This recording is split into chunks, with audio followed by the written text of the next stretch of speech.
Please comment where you are watching in the world. I first stumbled onto Craigslist in the strangest of ways.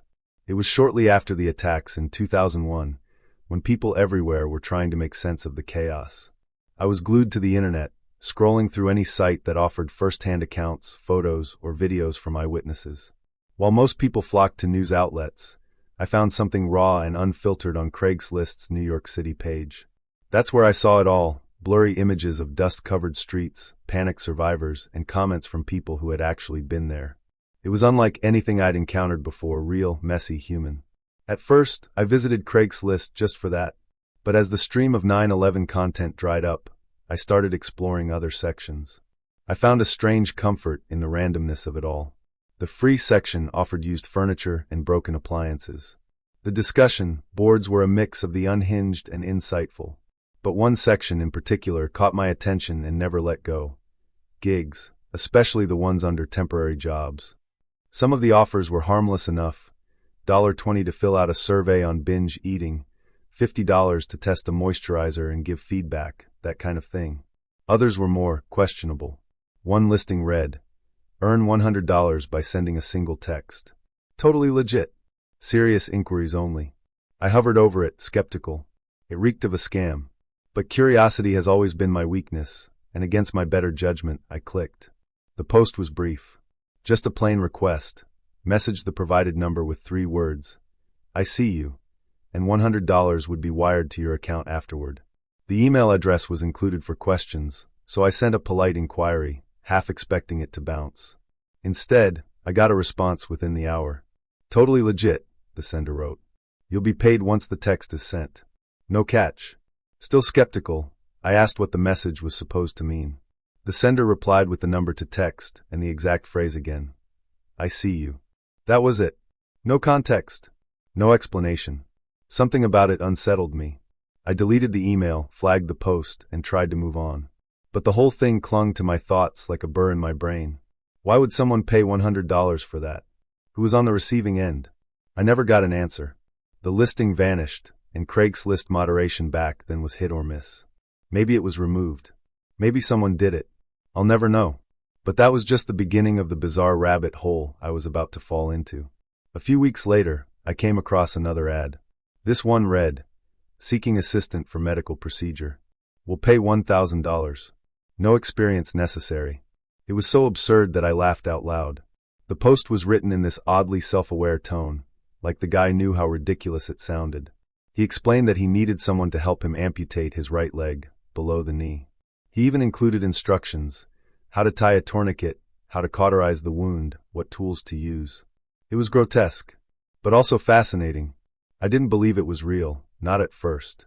It read like a pitch-black satire, maybe something a group of med students put together for shock value.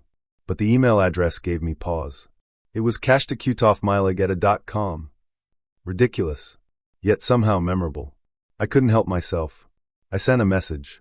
"Hey," I wrote, "I just wanted to say your post gave me a real laugh. If it's a joke, it's a great one. If it's not, well, I guess that's even crazier." A few hours later, I got a reply. "Thanks," he wrote. "Glad someone appreciated my humor. But just so you know, it's not a joke. I'm very serious." He signed off as Cash.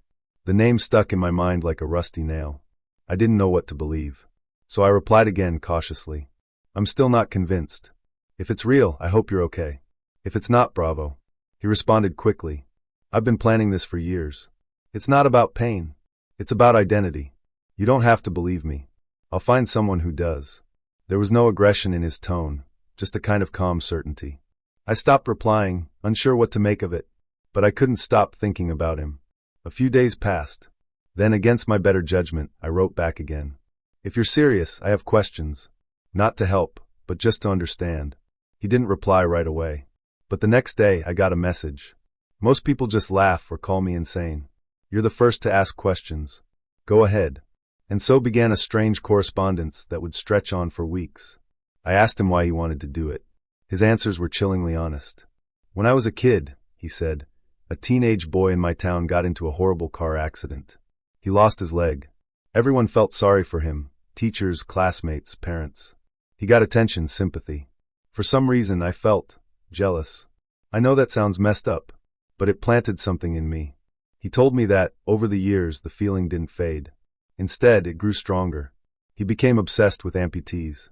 Not in a fetishistic way, he claimed, but in a psychological one. He wanted to be one. I see it as my true self, he wrote. I was meant to be without that leg. I asked him how far he'd gone with this obsession. That's when he told me about his finger. I cut off my pinky, just above the knuckle. It was a trial run. I asked for proof. Maybe later, he wrote. At that moment, I was almost relieved. Maybe he was just a fantasist. A harmless eccentric. But a few days later, he sent me 2 files, 1 photo, 1 video. The photo showed a hand with the words "cash to cut off my leg" written across the palm. The date matched our email thread. The pinky was gone, cleanly snipped. Then I opened the video. It was grainy but clear enough. A masked man sat at a table, holding a pair of bolt cutters. Without hesitation, he placed his little finger between the blades and squeezed. I won't describe the rest. You can guess. But it was real. All too real. That moment changed everything. I no longer doubted him. I wanted to stop the correspondence, but I couldn't. Part of me was horrified. Another part was fascinated, not out of morbid curiosity, but because he seemed so normal. He had a job, a family he cared about. He volunteered at a local charity, though he wouldn't say which. He wasn't some basement-dwelling lunatic. He was articulate, even polite. But he was also determined. He told me he'd helped others, too, people who shared his desire. Some just needed moral support.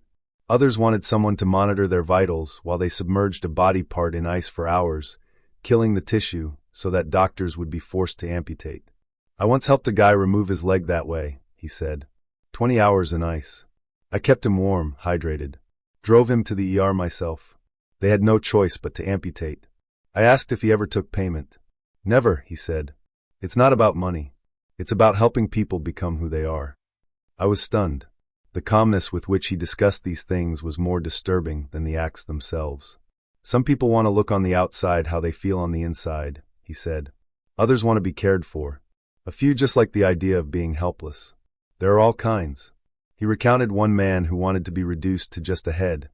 A limbless pillow, he called it. Another fantasized about watching his own body being dismantled, piece by piece. They're rare, Cash said. But they exist. Our emails slowed after that. I think he sensed I was reaching my limit. Still, every so often, I'd hear from him. Just enough to keep the line open. Then one day he wrote, "Today's the day. I found someone." I didn't know how to respond. My fingers hovered over the keyboard, but my mind was blank. I didn't reply. I just waited. I checked my email every hour. Then every day. Then every week. Nothing. I sent a message after a few days. "Are you okay?" No response. A week passed. "Please just say you're alive." Still nothing. The silence was unbearable. I imagined every scenario. Maybe it went wrong. Maybe he bled out. Maybe the tools failed. Or maybe he succeeded, and just didn't want to talk anymore. I first heard about the case of Anna on a parenting forum. It was a late October night, the kind where the wind scratches at the windows and your thoughts get darker the longer you're awake. My baby daughter had finally fallen asleep after hours of inconsolable crying, and I was scrolling through threads on sleep regressions and baby monitors when I came across a post titled, "Is this even possible? Security camera picked up a child that isn't ours." It caught my eye, not just because of the title, but because of the way the poster wrote, frazzled, terrified, and desperate to be believed. The post was short. A Czech father claimed that his baby monitor had picked up a strange video feed, one that didn't show his child's crib, but instead what appeared to be another room entirely. In it, a small girl sat on a bare mattress, her wrists tied with rope, her eyes vacant. She didn't speak. She didn't cry. She just stared. At first, I assumed it was a hoax. People do anything for attention. But the thread exploded overnight. Other users chimed in. Some claimed it might be a hacker. Others suspected it was a prank. A few posted links to articles, real ones, about cases where baby monitors were intercepted or clicked into by strangers. The father posted again the next day. This time, he included screenshots. They were grainy, but clear enough. The girl couldn't have been more than 8. She wore a pink t-shirt with a faded unicorn on the front. Her legs were thin, pale. Her eyes seemed too wide for her face. And on her left arm, there was a dark bruise, round and deep, like the imprint of a thumb. She stared at the camera. Not past it. At it, as if she knew someone was watching. The thread was locked by moderators within hours. But by then, it had already been archived, copied, and shared across countless platforms. And that's when things got stranger. A user from Prague claimed they recognized the girl. They said her name was Anna. She'd been in the news years ago. Or at least, someone named Anna had. And she wasn't a child. She was a woman in her 30s. I remember sitting back in my chair, every hair on my arm standing up. The user posted links to old Czech news articles, translated sloppily into English. The headlines were surreal. Woman pretends to be abused child, manipulates family into torture. Jan S. Anna's sister speaks. She lied to everyone, even the police. Was Anna ever a child? The story went like this. In 2007, a Czech couple, Katarina and her partner Clara, adopted a young girl named Anna through informal channels. She was presented as an orphan, abandoned, malnourished, and in need of a home. The couple believed she was 6 years old. Over the course of 2 years, Anna became the center of their lives. But things took a dark turn. They began to isolate themselves. Neighbors stopped seeing the children outside. School teachers noted bruises. Eventually, authorities intervened, and what they uncovered shocked the nation. Clara's 2 biological sons had been subjected to horrific abuse. They were starved, locked in closets, beaten, and even cut with knives. The source of these actions, according to court documents, wasn't just the mother. It was Anna. She had manipulated the women, both of them, through a kind of psychological conditioning. She convinced them the boys were evil, unclean, and deserving of punishment. She used odd, ritualistic language. She never raised her voice but spoke in a sing-song tone that one investigator described as like a paper doll. Calm. Hollow.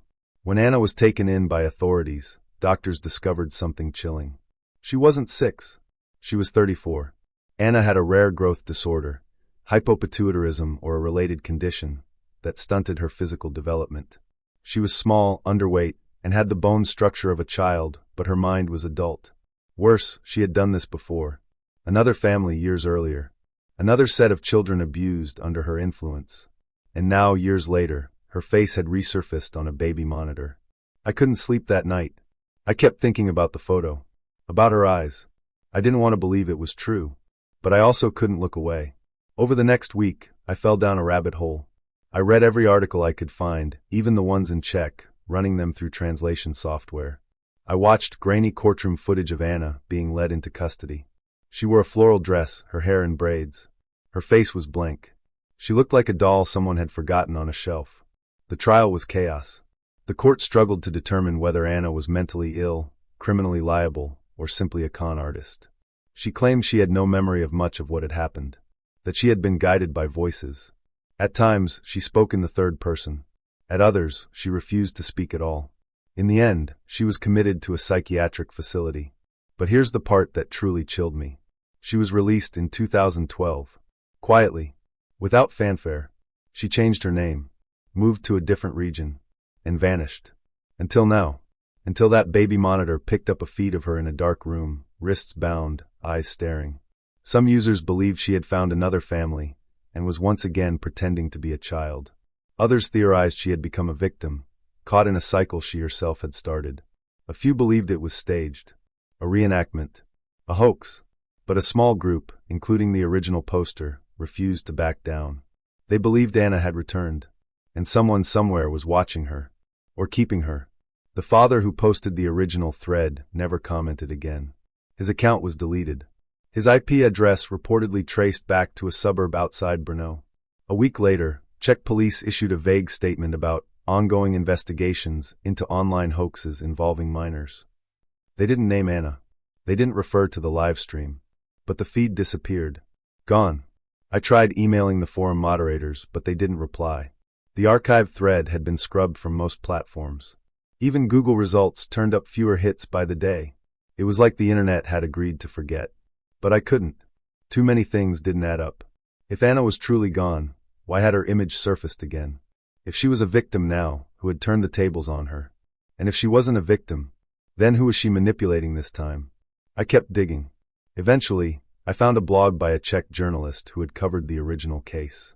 She'd written a follow-up piece in 2020, claiming that Anna had been spotted in a small village near the Austrian border, working at a bakery. Still passing as a child. She used a wheelchair now, the journalist claimed, not because she needed it, but because it played into the illusion. People helped her, protected her, never questioned her. The journalist ended the post with a warning. Some lies are so complete, they become reality. If you ever meet a child who seems too quiet, too still, and too knowing, walk away. Some faces aren't what they seem. I tried to contact the journalist. Her blog was taken down 2 weeks later. No explanation. I don't know the truth. I don't know if she's out there, still pretending, still playing her part. I don't know if she was ever caught again, or if she's just a legend now, an urban myth in the shape of a little girl. But I do know this. When my daughter cries at night, and I check the baby monitor, I always look closely. Too closely. I watch for movement. I watch for eyes that don't blink. I watch for smiles that don't belong. Not the kind that makes you clean your apartment or go for a run, but the kind that poisons your thoughts, makes you scroll through forums at 3 a.m. looking for something, anything, that makes you feel something. I'd been reading threads on lucid dreaming, conspiracy theories, and obscure psychological phenomena. Most of it was harmless, some of it was fascinating, and a small portion was just plain weird. Then, buried in a Craigslist site discussion board, I found a thread titled, "Live Feed, Smiling Man Watch If You Dare." That was it. No description, no context. Just a hyperlink. Usually I'd scroll right past something like that. It screamed hoax. But that night, something about it caught me. Maybe it was the cold silence of my apartment. Maybe it was the insomnia. Maybe it was just a lapse in judgment. I clicked the link. The stream loaded quickly. It was a single video feed, grainy, monochrome, and oddly still. A man sat in the center of an empty room on a wooden chair. He was wearing a plain white shirt and dark pants. The walls were bare, the floor concrete. Harsh overhead lighting cast stark shadows beneath his chin and along the floor. He was staring directly into the camera. Smiling. Not the kind of smile you give to a friend. Not even the kind you give to a stranger on the street. It was the kind of smile you see in yearbook photos where someone's trying too hard to look normal. Lips stretched too wide. Eyes too open. Still. Unblinking. I waited for him to move. A twitch of a finger. A blink. Something. But he didn't. The chat window on the side of the screen was blank. No viewers. No comments. Just me. I thought maybe it was a looped video. Some kind of performance art. I checked the timestamp in the corner. It was live. The seconds ticked on. I watched for 5 minutes. Then 10. Then 20. He didn't move. Not once. The only sign that he was alive at all was the slow rise and fall of his chest. I opened a second browser tab and searched Smiling Man Livestream. Nothing relevant came up. Just random Reddit posts and articles about a creepypasta character with the same name. Nothing about this exact stream. I went back to the video. Still there. Still smiling. Something about the way he stared dead center, right into the camera, made it feel like he was seeing me. Like he knew I was watching. Then I heard it. A creak. I paused. Took my headphones off. Nothing in my apartment. I put them back on. There it was again. Faint. Rhythmic. Like footsteps on old wood. But the man didn't react. He didn't glance toward the sound. He didn't blink. He just kept smiling. The footsteps grew louder. Then, from the far left corner of the screen, a shadow moved. My stomach knotted. A figure stepped into frame. He was dressed in black, face concealed by a ski mask. In his hands, he held a sledgehammer. I leaned closer to the screen, my breath caught in my throat. The intruder glanced around the room, clearly unsettled. He moved slowly, cautiously, as if unsure what he was walking into. Then his eyes locked on the smiling man. Still, the man didn't move. The intruder waved a hand in front of his face. Nothing. He whispered something, too low for the mic to catch. Still nothing. He stepped back, looked around nervously. Then, without warning, he turned and bolted off screen. I heard a door slam somewhere outside the frame. The room was silent again. The smiling man remained. Unchanged. I stared at the screen, my heart hammering in my chest. My fingers hovered over the keyboard, unsure what to do. The chat was still empty. I wasn't sure if I should refresh the page or close it entirely. I clicked the pause button. It didn't work. I clicked again. Nothing. Suddenly, the man blinked. It was the first movement he'd made in over 40 minutes. Then slowly his smile widened. I closed the tab. I didn't sleep that night. Every time I closed my eyes, I saw his face. That smile. Those eyes. That frozen posture. I even dreamed of the masked man and the hammer. How he'd been brave enough to enter that room, but still fled like a child. The next day, I tried to find the link again. Gone. The Craigslist thread had been deleted. No cached version. No archive. Nothing. I searched Reddit, YouTube, even Tor forums. No one had seen it. No one had heard of it. I began to wonder if I'd imagined the whole thing. If maybe sleep deprivation had played tricks on me. But deep down, I knew what I saw. I knew how it felt. It wasn't just a video. It was something else. Something wrong. Weeks passed. I tried to forget. Then one night, I got an email. No subject. No message body. Just a link. I hovered over it. It looked similar to the one from before. Different domain, but the same structure. I didn't click it. I couldn't. But I didn't delete it, either. Sometimes, when I can't sleep, I pull it back up. I hover over the link and feel my pulse quicken. One click. That's all it would take. After a 3-year relationship that ended in a slow, quiet implosion, I just wanted to feel alive again. Not necessarily loved, just seen. It had been months since I'd been on a real date, and most of my evenings were spent curled up with a blanket, streaming shows I'd seen before, and wondering if I was going to feel normal again. So when I found myself scrolling through Craigslist's personals section one night, I told myself it was harmless curiosity. The ad that caught my attention wasn't flashy. No shirtless mirror selfie. No over-the-top promises of passion or soul connections. Just a few plain lines. Not great at this. Looking for someone to grab a drink, laugh a little, and see what happens. I'm 31. You. There was something disarming about it, humble, almost shy. I read it twice, then typed a quick reply. I'm 28. Not great at this either. But I could definitely use a laugh. He replied within the hour. His name was Derek. Over the next few days, we exchanged emails that turned into texts. He was funny in a dry, self-deprecating way, and he asked questions, real ones. Not just what do you do, but what makes you feel calm, or what song makes you cry every time. I hadn't been asked questions like that in a long time. It made me feel like I mattered. We decided to meet at a small, dimly lit bar downtown. Neutral ground. Somewhere public and safe. I wore jeans and a soft green sweater that I always felt good in. When I walked in, he was already there, sitting in a booth near the back, nursing a beer. He stood up when he saw me. He was taller than I expected, with messy brown hair and stubble that suited him. His smile was hesitant but warm. Hey, he said. Hey, I replied, sliding into the seat across from him. The first hour flew by. We talked about everything. Bad first dates, favorite childhood snacks, our mutual hatred of small talk. He made me laugh so hard at one point, I nearly snorted my whiskey sour. I remember thinking, this guy.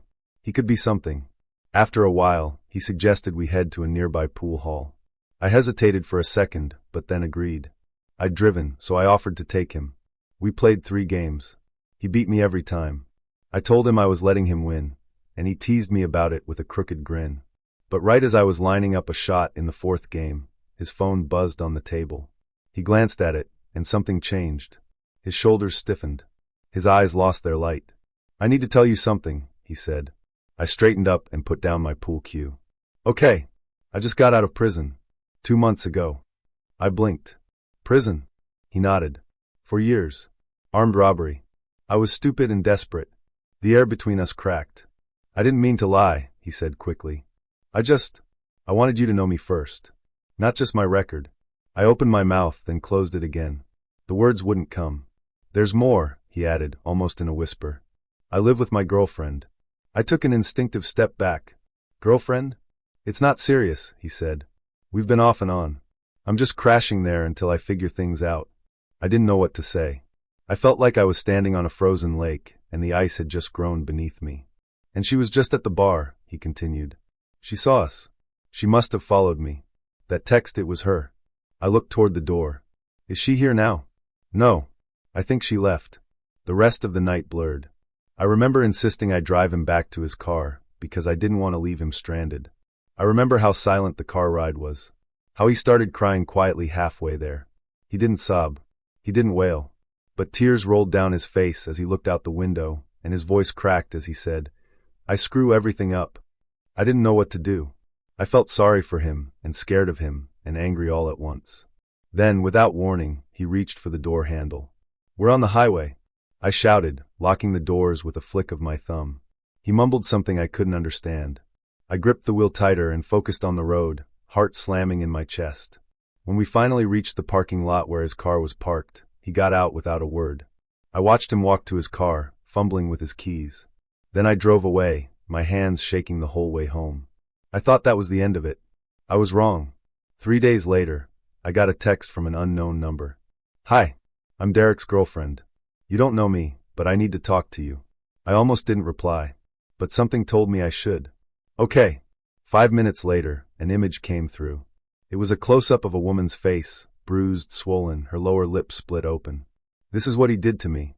After your date." I stared at the image, bile rising in my throat. "I confronted him about you." That's how he reacted. She sent a few more photos, one of her wrist, purple and tender, another of her back with a dark, spreading bruise. "I'm not trying to blame you," she wrote. "I just thought you should know who he really is." I sat on the floor of my living room, phone in my hand, feeling like I'd been dropped into a nightmare. I'd spent an entire evening laughing with this man, playing pool, letting him into my car. I could have been next. I asked if she was okay. She said she was staying with a friend, that she was done with him, that she was pressing charges. Over the next few days, we kept talking. At first, it was about Derek, what he said to me, what he did to her, how we both felt like fools for believing in him. But then it turned into something else.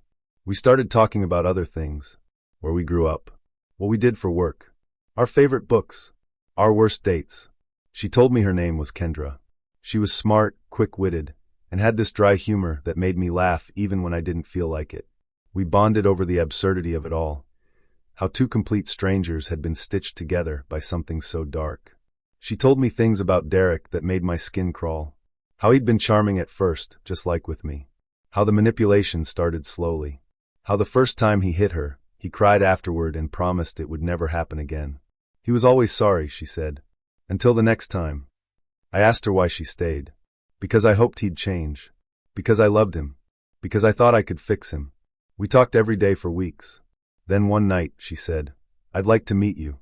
We met at a coffee shop downtown. She was even stronger in person, her posture, her voice, her gaze. She was healing but not broken. We sat for hours, talking about everything and nothing. And when we hugged goodbye, I felt something shift inside me. A strange friendship was born that day. One rooted in trauma, yes, but also resilience. We kept in touch. We still do. Birthdays, holidays, the occasional text when a memory surfaces.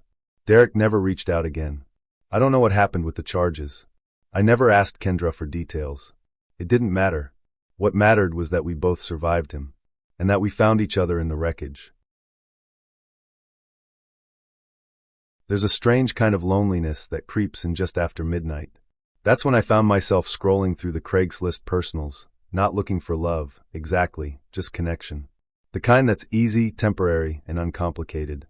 I'd just come out of a short but intense relationship, and I wasn't in any shape to go through another emotional roller coaster. I wanted a distraction. Something, or someone, that could make me feel desired again, if only for a night. I'd seen dozens of ads that evening. Most were obviously fake. Some were crude. A few were so over the top that I wondered if they were written by bots or bored teenagers. But then one caught my eye. The title was simple. Just broke up, looking for something casual. The body of the post read, "Not ready to jump back into something serious. Just want to have fun. If you're normal, clean, and open-minded, message me." Attached was a photo of a woman, mid to late 20s, sitting on a couch.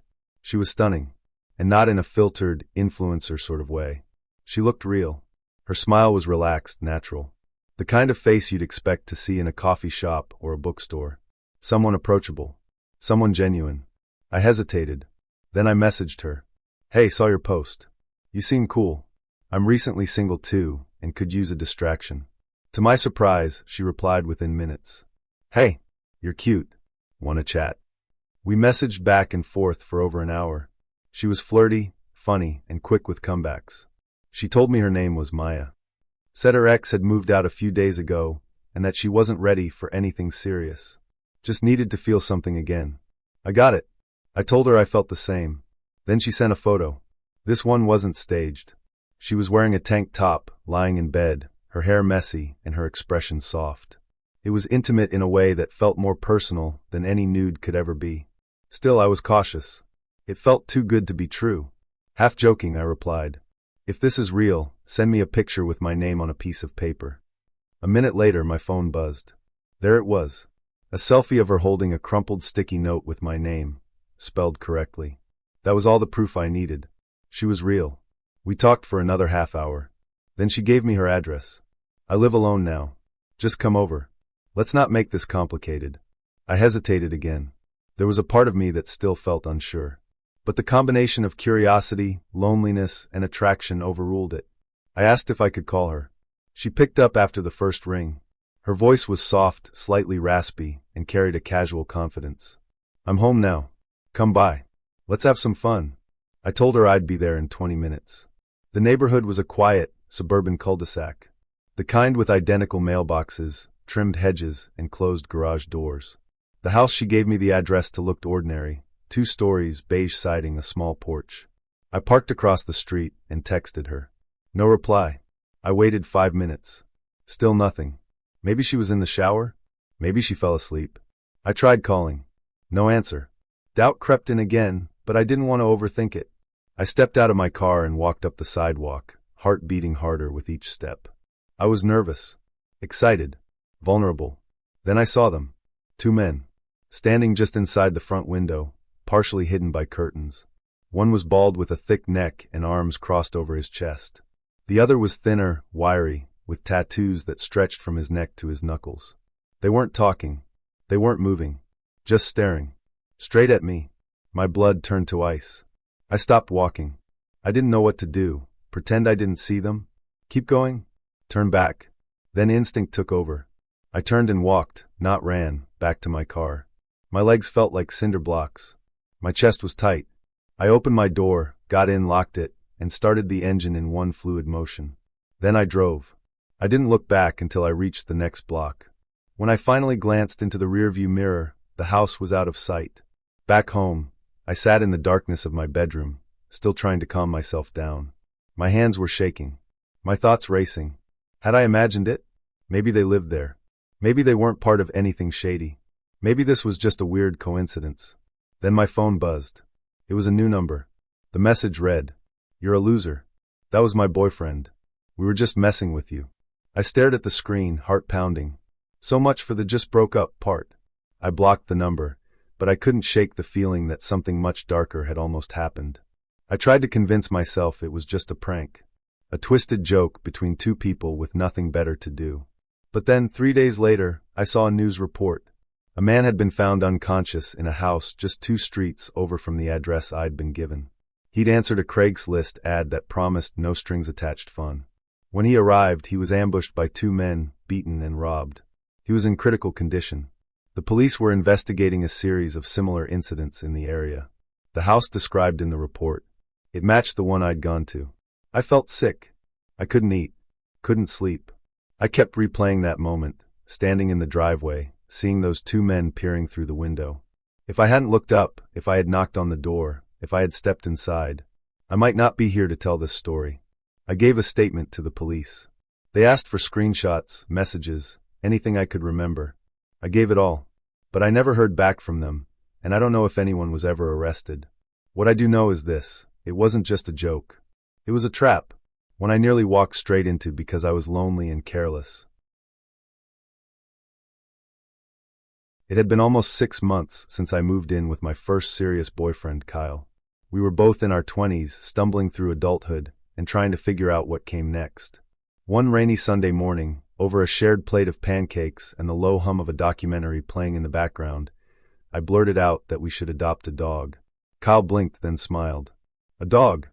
"Yeah, I've always wanted one," I said, wiping syrup from my fingers. "And maybe it'll help us figure out if we're ready for the big stuff." He tilted his head. "You mean like parenting?" I nodded. To my surprise, he didn't hesitate.